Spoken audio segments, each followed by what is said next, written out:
Welcome to 5 Ways to Enhance Your Conversation. I'm Connie Durham, and today we have Tala Hershey. Want to say hi, Tala? Hi, everyone. I'm so excited to be here. Thanks for having me. All right, so what we're going to be doing today is we're going to be talking about how to enhance that conversation in your marriage because communication is everything. And Tala's going to be talking about communication and how to help your small children learn better communication and speech at the end of today. So be sure you stay with us as you learn some things about adult conversation and things about toddler conversation. All right. So Tala's been married for 4 years. She's got a 1 and a 3-year-old. She is a speech therapist. That's why she's going to be helping with that toddler conversation at the end. And she is from New York.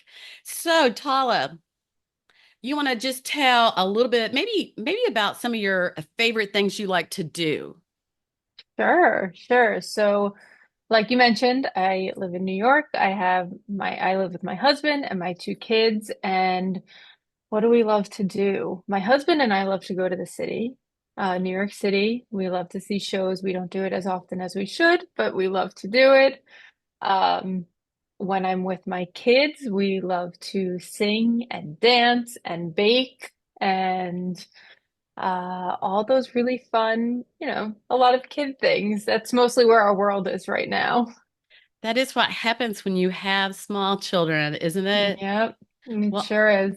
I'm with you. I love the shows in New York. And actually, I'm a singer and I dance. I taught ballet for many years. So, hey, we might have some things in There you common. go. I also am a trained vocal performer as well. Wonderful. Isn't that neat Yeah, how you find out things whenever you meet a new friend and you start to yeah, chat, people have things in common.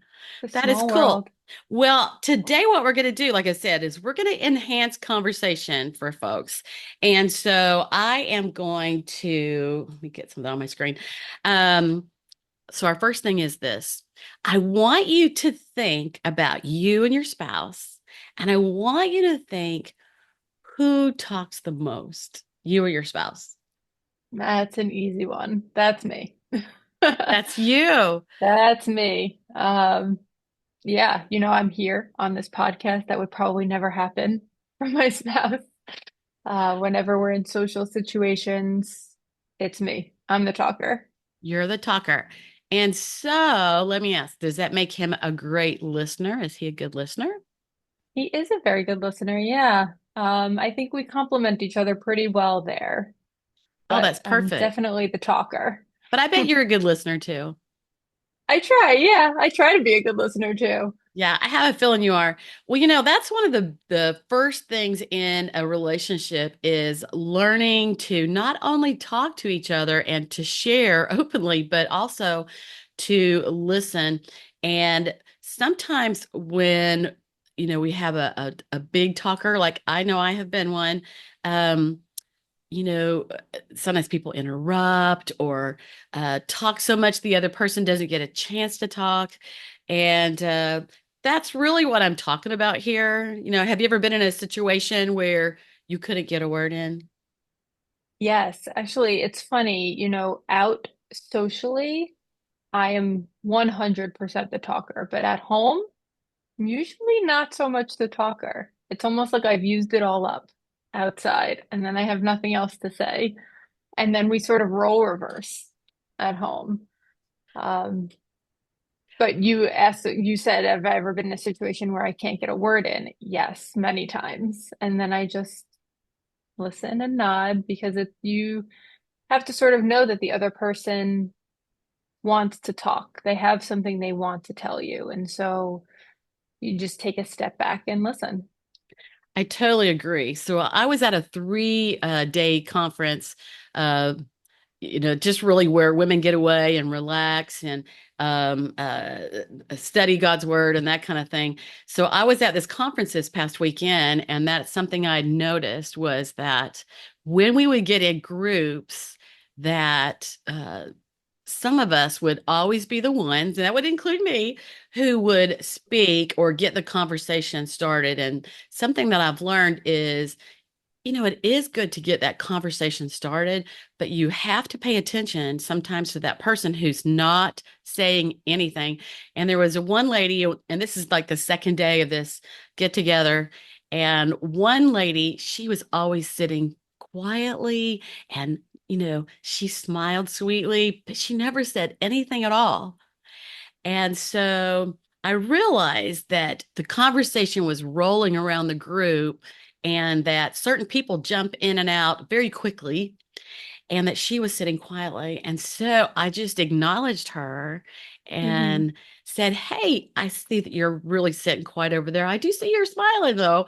And I said, "Well, what are you doing at?" And, something that led in to our what we were talking about. And all of a sudden, she just sat up a little straighter and she started to talk. She started to talk just like everyone else, not like a quiet person, but she started to Hmm. to talk because she was given that chance to do that.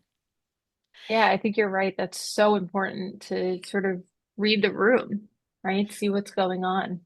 Absolutely. In fact, no, we can't go to the speech therapy at this point, but we were talking right before we started about children and about sometimes, you have a child, just like we had a new baby in my family yesterday, and this Yep. was their 10th child. It's a blended family, but it's their 10th child and it's 8 girls. So can you Oh my imagine being the baby goodness. brother of 8 girls? Honestly, I don't know what I think would be worse, the baby brother of 8 girls or the baby sister of 8 boys. Think about that. That's an opposite thing, that's for sure. Yeah. But when you've got girls, you always have some talkers Oh and yeah. some little mothers, in a group of girls that many. So really the important thing is that when we're looking at a married couple in a relationship, it's important, as we're going to look ahead at some of these other things today, it's important to have conversations and to talk to one another. Um, I do find sometimes when somebody doesn't talk a lot, it's ask a question, not just a yes or no question, but to ask a Mhm. question that prompts them to speak about something they know about or to speak about something that maybe specifically they were involved in that day, to get that conversation going. Yeah, I mentioned it in passing before, but really reading that room and, having eyes on how much you're talking versus how much the other person is talking and how do I engage that person. That's And right. it's hard to, you have a lot of things going on in your head. You want to talk, you want to listen, you want to engage everyone. There's a lot going on there. Yeah. And it's like you had said, everyone really wants to have part of the conversation. It's kind of like when you're in middle school and you're at a school dance and you're dying to dance and you're a wallflower and you're standing by the wall and you're just hoping somebody will come by and ask you to dance.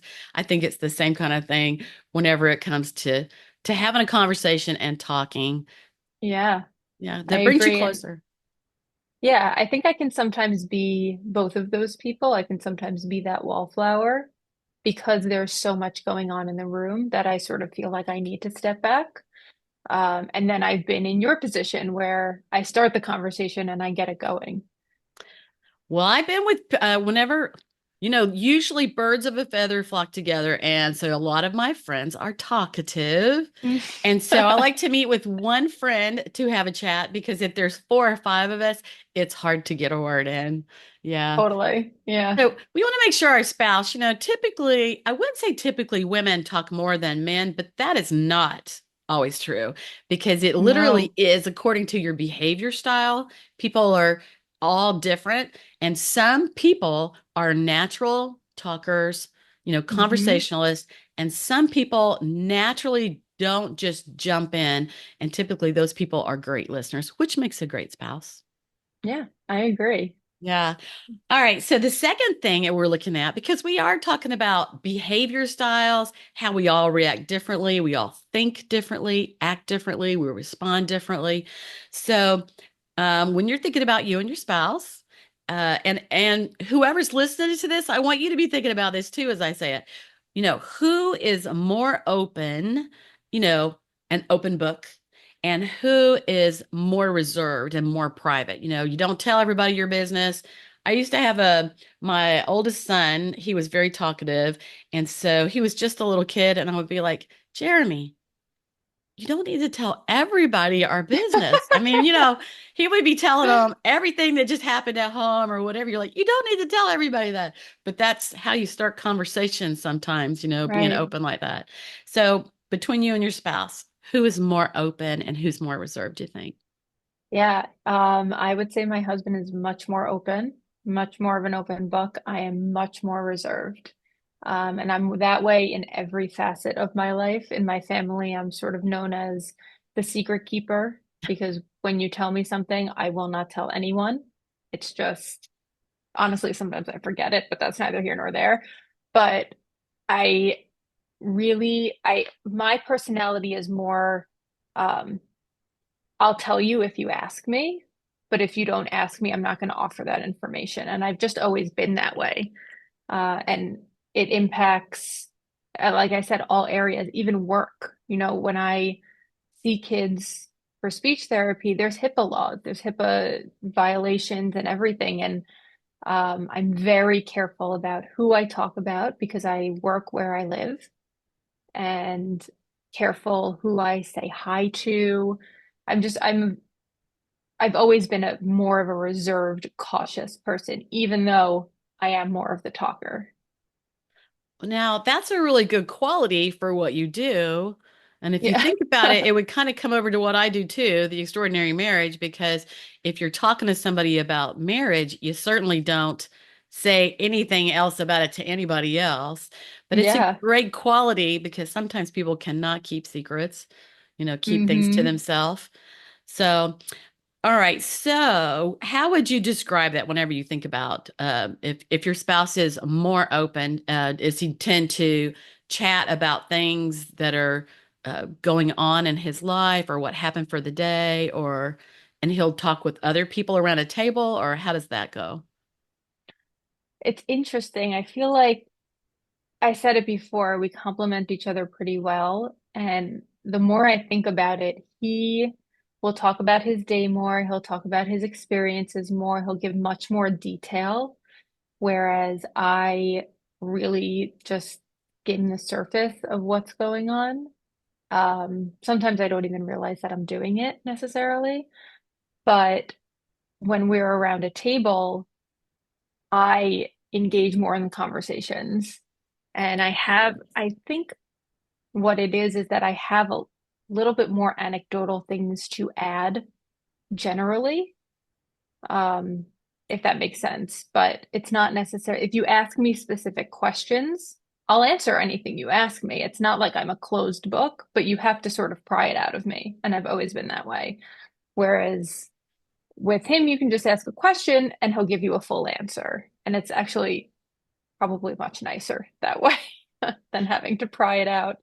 Well, really, here's what we would be thinking about is when this comes to marriage and to couples, the importance of being open to one another and sharing those feelings and sharing those thoughts, sharing your aspirations, your goals, the challenges you had for the day, being willing to listen to those kind of things. Because sometimes at the end of the day, we're a little tired or uh, maybe uninterested in anything else, empty. I call that an empty cup, where you have nothing else Hmm. left to give. But so, really, the important thing of these first two things we've talked about today is being able to talk to each other. And we are making Hmm. them like, in a group of people, but really it's about talking to each other, listening to each other, sharing with one another and being open. Because sometimes we're not open enough to where our spouse really understands what's in our head or really understands our needs or what we want or that kind of thing. Hmm. Yeah. Yeah.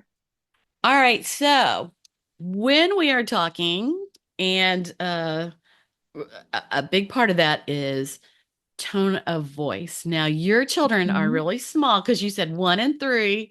And Yeah. this even happens as the kids start to get bigger. of that tone of voice. So, what do you think of whenever I even mention tone of voice? What comes to mind? Oh, that's a good question. Honestly, my mind goes more to my kids than anyone else because I feel like your tone fluctuates much more with your children. And there are all these things out there with all different parenting methods and all different ways you should be parenting, and that impacts your tone of voice. And so, how you handle certain situations and your tone of voice makes a huge impact on everyone. What comes to mind for me, honestly, is my children first, but they'll know with just one word based on my tone of voice whether I'm angry or tired or excited or happy. Tone of voice changes everything in a conversation and really sets the tone. Absolutely. So really you covered it there is that our our tone of voice when we go to speak to our spouse or to our kids, that spouse knows if we're annoyed, Mm-hmm. if like you said that if we're happy or if we're open to conversation, want to talk or don't want to talk or if we're busy, that kind of thing. Now when it comes to the personality styles, literally one person can be kind of gruff and that's their natural way they talk, and one person's very offended by that, and by let's talk nicely. That's what we tell our kids right now. How can you say that nicer? Mm-hmm. How can we say Mm-hmm. that in a nice way? But it comes that way for couples too, is that we have to pay attention to our tone of voice and how we are talking to our spouse, and to not portray that we're stressed or upset or that kind of thing. So I imagine, Tala, that you are even kiltered and have wonderful self-control, right? I would like to think that as well most of the time. Everybody has their moments, I think. You can only be on for so long, but I agree, tone of voice, whether it's for your children, whether it's with your spouse, it's really important. It conveys a lot more information sometimes than even what you're saying. Exactly. There are languages where there's different pitches, Hmm. where the same words mean that. And we look at that and we think, oh, that would really be a hard language. But if you think about it, how we speak words to our spouse or to our kids definitely lets them know if it's urgent, if Hmm. it's lighthearted. I mean, you probably could literally be intimidating with your words and use those Hmm. same words to be very nice and kind, if according to your tone of voice, right? Yeah, I mean, those languages, they're literally called tonal languages. Yeah, That's yes. it's Yes. So tone of voice. All right. So we've looked at, being a talker or a listener. We've looked at being open or very private, and how that affects us in our marriage and how we talk to each other. That tone of voice is very important. hmm.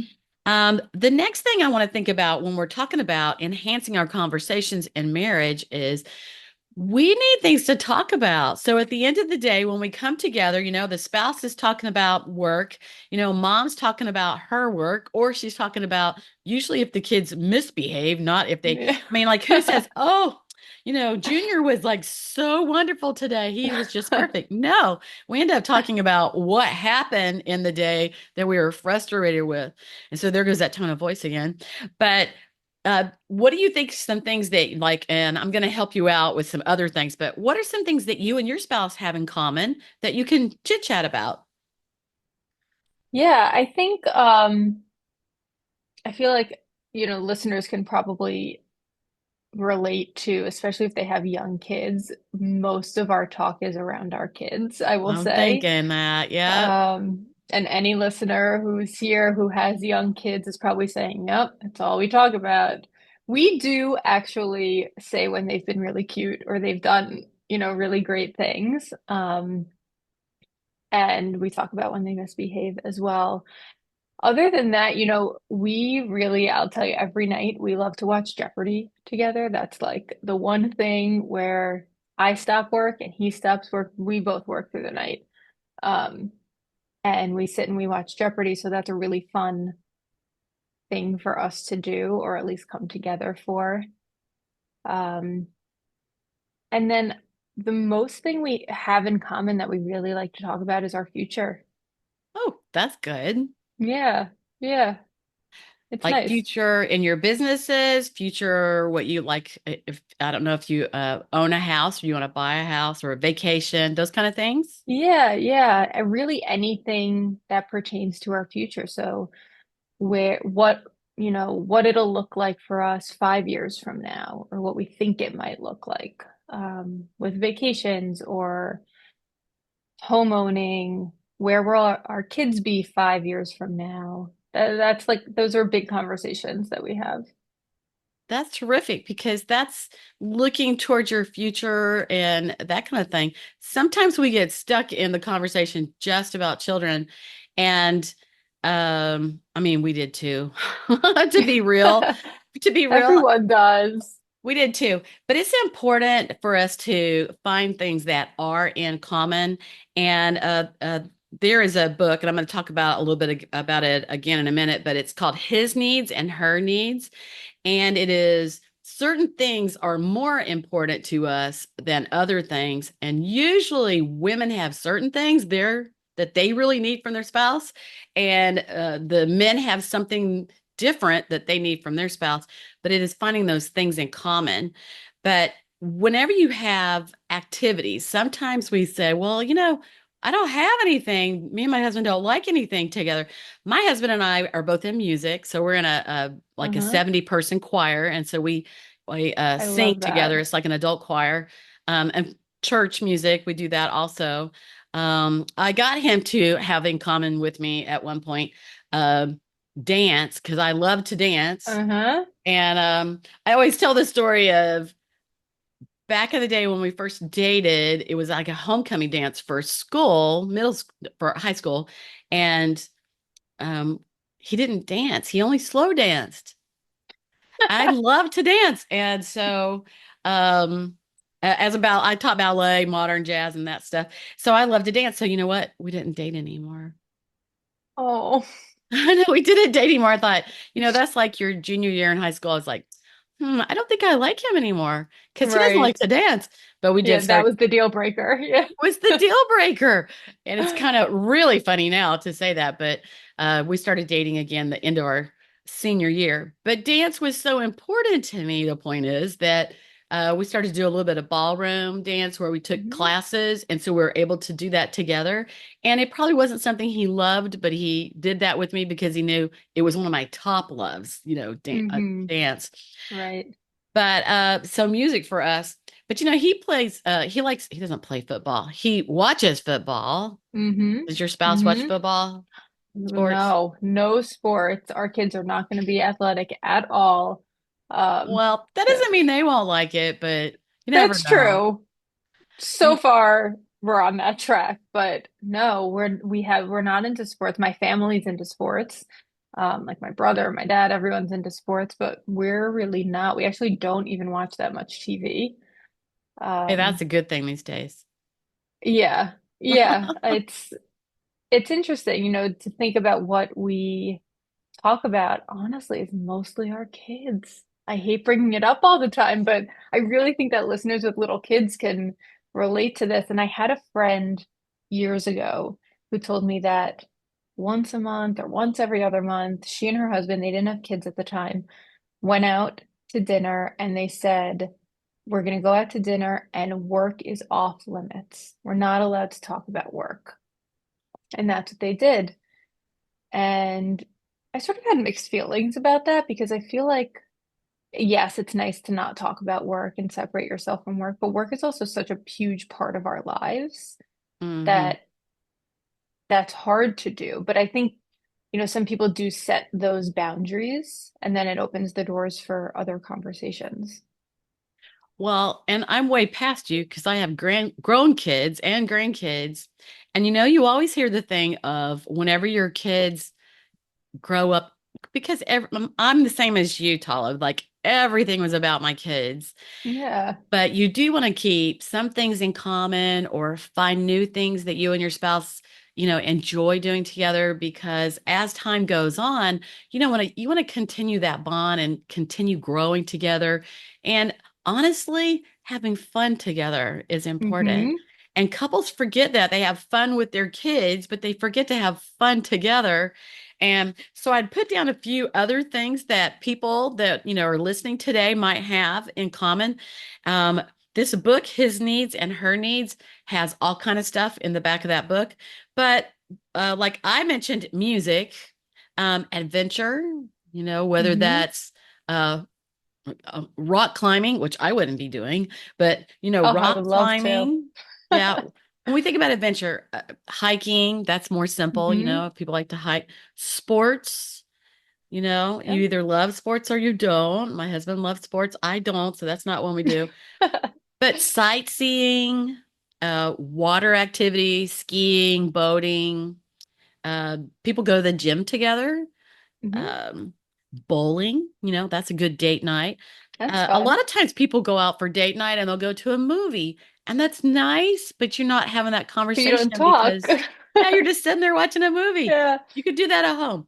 But games, playing card games together, Mm-hmm. yeah, or Yeah, a that's board fun. game, um, church activities, family activities, of course, dance, camping. We just recently got a camper, but it is finding, really making a list and searching it out and figuring out a couple of things that you both like to do Yep. and Yep. making And that a having time to priority. do it. Yeah. Yeah. Making that a priority. And I would say one thing I regret from when my kids were growing up is that I did not ever leave them hardly at all. I don't know if you're in that Mm-hmm. boat, but I hardly ever left them. And looking back, I'm thankful that my husband and I, through each stage of children and, teenagers, and then young adults, college, and getting married and going off, it's like through each stage we moved with the kids, I think, and we Mm-hmm. maybe you have more independence once your kids are teenagers and now they can kind of care for themselves and you don't have to get a babysitter, which is expensive, right? Yep. Yep. Yeah. Sure is. Um, but anyway, keeping those things, finding new things in common, I think it just keeps you growing and taking those times to talk, like you said, going out to dinner. Yeah. No, I think it's really important to make that a priority. I think it's hard a lot of the time, and I'm sure listeners can relate as well, especially, two parents that work full time and have young kids. It's very hard to do. I'm also of the camp that I don't leave my kids very often. I mean, I Yeah. work during the day, but I don't really go away very often. Um, and I don't know what I'll look back and think about that. I'll have to come back in, 15 years and check in. There you go. You were mentioning Jeopardy, and it is putting your kids to bed, Hmm. and taking even that time, on the couch, sitting there watching a game, enjoying and probably Yeah. answering it out loud as you're watching Yeah, Jeopardy, of right? course. That's the fun of it. Yeah. And so really, as we look at for things in common, it really goes into the last thing is, couples really need about 15 hours a week. So if you think about that, even at 2 hours a night, if you put the kids to bed, you don't even get really 2 hours an evening. If you put the kids No. to bed at 8:30, 9:30, 10:30, about 2 hours maybe, it's according to what time you go to bed. And Yep. so finding those little bits of time here and there, or um, to sit and talk and dream, like you were saying, sitting and Yeah, talking and dreaming. So, I well, love so that. just to talk about that, then his needs, her needs, it is said that there is romantic love and caring love. And you'll find that in that book. It talks about romantic love and caring love. And whenever people keep that romance, and that's kind of what we're talking about there, talking Hmm. together, being open, um, talking to each other nicely, that good tone of voice, finding things in common to do. It gives you more things to talk about, and so that you have good quality time each week. You don't find yourself rushing through the week, working with the kids and so many things, running kids to activities, um, Hmm. and just neglecting spending time together. And that is really how you have an extraordinary marriage. Now, Tala, you are a speech therapist. And sometimes whenever I kids am. have trouble, with that speech, you want to maybe tell us a few things on that, how to recognize if your child does have speech problems? Sure. So there are a few signs you can look for, but I will say, just to sort of tie it back into this conversation, everything is about communication from the Hmm. time you're learning to talk up through forever. It's all about communication, and that evolves over time. Obviously, a 2-year-old doesn't communicate like a 34-year-old, like a husband and wife communicate, but it's all communication. And the base of communication starts in toddlerhood as a baby. And so that's where I work. Um, so my life, I've mentioned a bunch of times that my whole focus is my kids, and then I go to work and I work with kids, and then I come home and I'm with kids. So it's like my all of my thoughts are at like a 3-year-old level, basically. Don't worry, you'll It's grow my as they best grow. audience. Yeah, yeah, yeah. 3-year-olds are like my best audience right now. Um, but yeah, so toddlers, there are milestones that toddlers should be hitting for their communication. There's expressive language and receptive language. And these are terms that speech pathologists use, you read online. Expressive language means how you express yourself. Now, it could be verbal language, it could be signs, could be gestures, pointing. That's all expressive communication, how you express yourself. Then the other side of that is receptive communication, your understanding of language, understanding directions, understanding what's being told of you, understanding the world around you. And those are two main aspects of language with toddlers.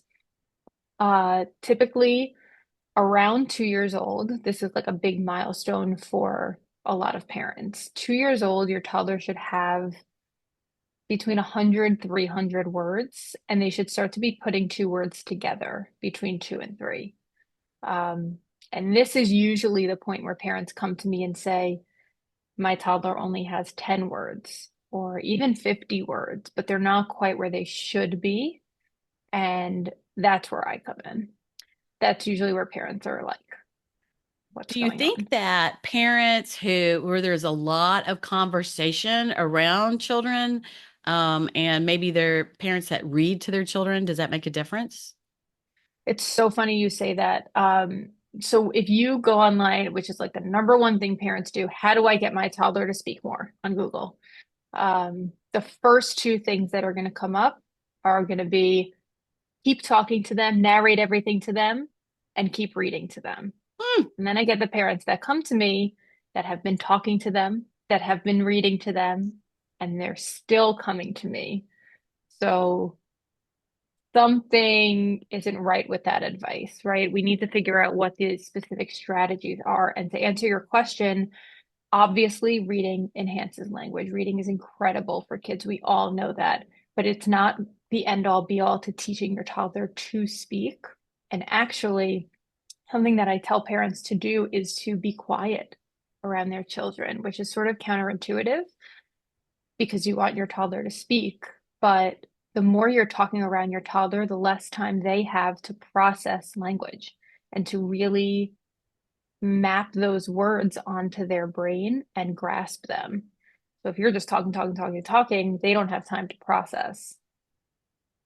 So it's an interesting question. It's a good And question. as you say, if you're talking, talking, talking, and they don't have time to process, that makes me think about because I teach on behavior styles, and literally that starts when they're a little person.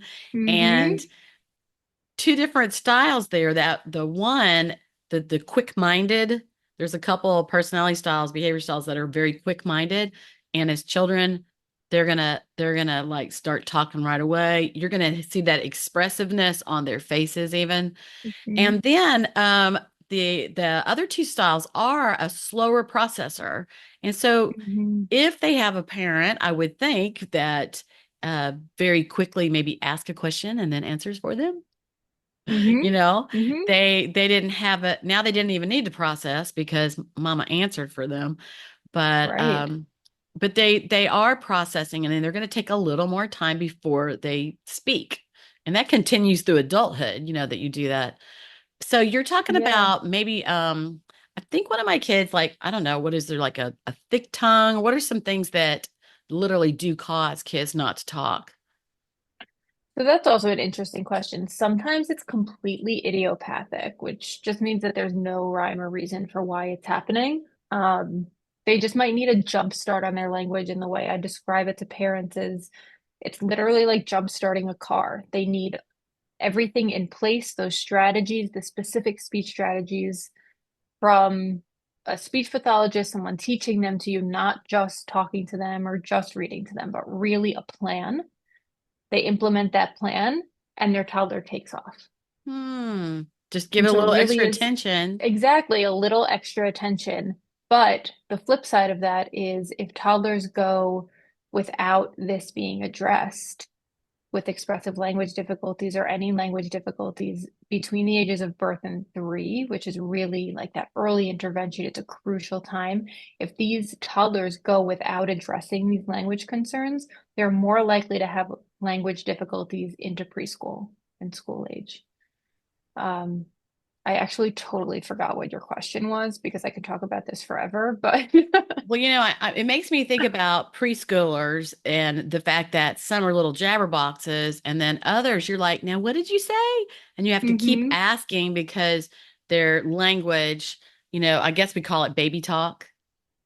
Yeah, there's Yeah, they kind of baby get talk, and there's also, you mentioned personalities. A lot of kids just have more timid personalities than others. absolutely. Absolutely. Well, and so what is your specialty before we go? So tell us, like, really, what is your specialty? When would someone come to you? Yeah, so my specialty is toddler language development. That is what I teach, and it's what I teach parents to do. So my goal is to teach parents to be me in the room for a number of reasons. This has to happen. Wait lists in some areas for speech therapy could be over a year long, and then you've missed that window. Hmm. Um, there could maybe they qualify for speech once a month, which is not going to cut it. Even if they qualify for speech once a week, that's only 30 minutes of speech they're getting. And then what's happening the other 70 hours a week? That's So true. 'Cause so my specialty is training parents to be the speech therapist because there's no reason that they can't learn these strategies. I do them with my own kids all the time to learn these strategies so that when they're at the grocery store, when they're at the pool, in the car pickup line, wherever you are, you know, and you're able to support your child by using these strategies. And then you don't need them anymore. That's the goal. But really seizing this window, this crucial toddler development window, which is birth to 3. Normally, to answer the other part of your question, parents come to me around 2. Around 2 years old is when I get oh, they're not speaking yet. They only have 10 words. They're not putting 2 words together. I don't think they're where they should be. You could even tell that earlier, 18, 19 months. You can start having an impact on your toddler and setting them up for success. Yeah, and I think that's important because even what we were talking about today, conversations for couples, it starts when you're very small. And to be Exactly. honest, up to about 3 years old, kids learn so fast whenever, I mean, they're So just fast. sponges. Yeah. Hmm. And so they learn so fast. And there's other things too, even uh talking about marriage. A lot of marital problems start in childhood. So sometimes there's problems in the home that could be making Hmm. children not, speak. So Hmm. there's a lot of different things. But we love our babies and we do want to make We sure our kids get do. a great start on that. And we want to make Yeah, sure we that we keep do. a great marriage so that our kids can grow up in a um, happy, healthy family, right? It's true. It is all related. You know, you said kids are sponges and they take everything in, and it's true. And they learn behaviors from what's around them. And a lot of the beginning of what I teach parents is shifting your mindset because now your mindset needs to be around teaching your toddlers to speak. So whatever you're doing has to relate to what you want your toddler to do, which is almost every aspect of your life. right? It's, have that happy, healthy home to the extent that you can do it to support your toddler. Absolutely. Well, and you said you have a gift for our listeners today. And Yes. So I have a guide that's basically, the steps you need to take to start teaching your toddler new words in a few weeks. oh, that sounds So great. I will happily give you a link. You can put in the show notes to send out to people. Uh, awesome. And everybody likes Yeah, free gifts and likes tips on how to help their babies, of right? course. And a lot of what I do is give tips and strategies. My only goal is to train parents to get their toddlers talking. See, Tala, we have a lot in common because we're We talking really about do. families and children and parenting, and it really Yeah, all goes together. It it does. really does. Well, and for me, one of the most important things for people, whether it's children and whether it's adults, is everybody wants to be heard. Everybody Mhm, wants to be understood and everybody mhm. wants to be appreciated. And that goes for, mom and dad and for the kids. And I have a fresh insights appointment that is going to be actually, it's still free. As of November 1st, 2024, that's going to go up to just $29. But you can still talk to me free if you grab me in October. So, um, so if you would like to do that, it just gives you a chance to talk about what's going on in your marriage and if you have any challenges and that kind of thing. Um, a lot of times I can listen and pretty quickly figure it out for you, about like Tala is with when it comes to children and their speech. So I thank you for being with me Yeah, thank today. you. Thank you for having me. This was so fun. All right, everybody come back with me next week and make sure today you subscribe to The Extraordinary Marriage.